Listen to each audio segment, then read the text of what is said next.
Well, being part of a team is what many of you may have experienced growing up, but it's also something some of you may have taken for granted. Something else we sometimes take for granted, love and support. And this next man that you're about to meet had neither while he was growing up. Add that to the fact that he had a mother who left him to die instead of loving him the way God made him. CBS reporter Dave Crawley shares this remarkable story of a young man doing all he can to defy the odds.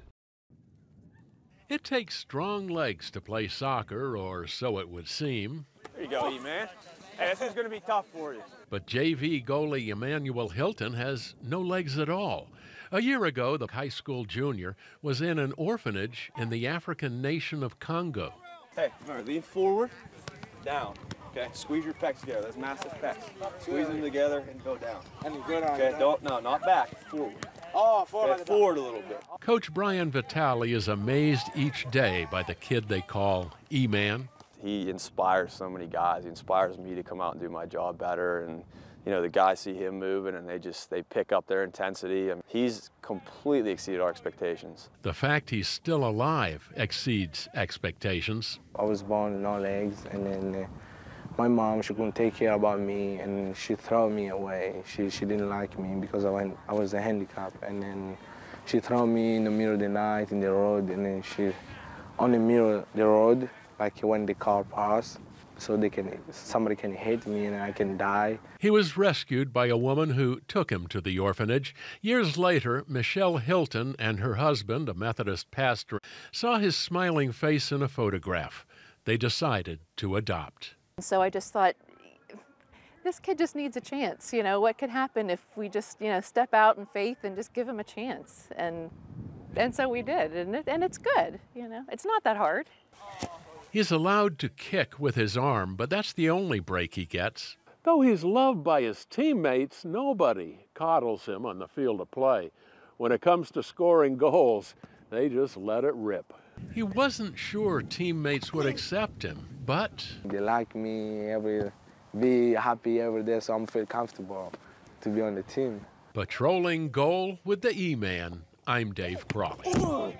An incredible story. And this shows you what faith can do. And there is no taking it easy on him either. That's incredible. Yeah.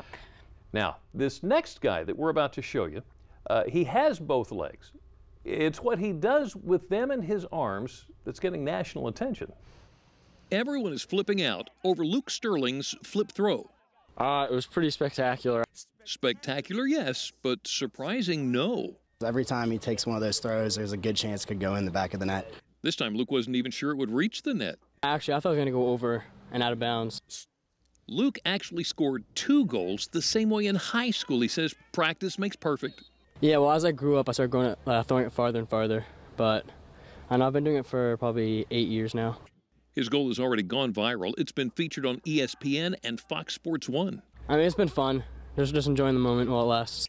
And that moment could last a while. We've heard from, I don't know how many people, 1 million people. It's all over the place. And like Luke said, he came to the office today and said 5 people had stopped him just on the way there. So, yeah, it's been cool. It's been exciting, and couldn't happen to a nicer, more hardworking kid. So it's been fun. You can do that. How does he do that?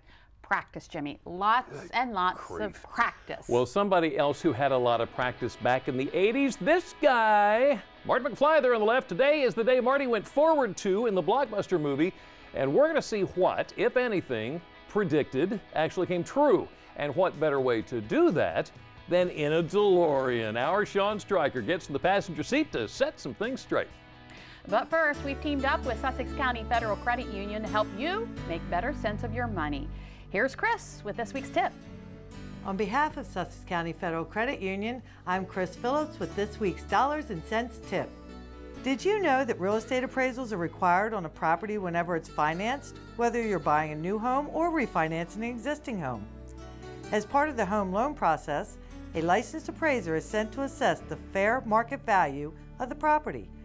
The typical appraisal consists of 3 main parts.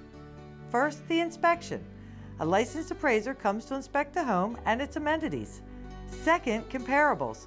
After the inspection, the appraiser researches similar homes in your area to compare the price they recently sold for or the price they're being listed for. And finally, the final appraisal report. This report is generated by combining the data from the inspection and the comparables to arrive at a market value for your home.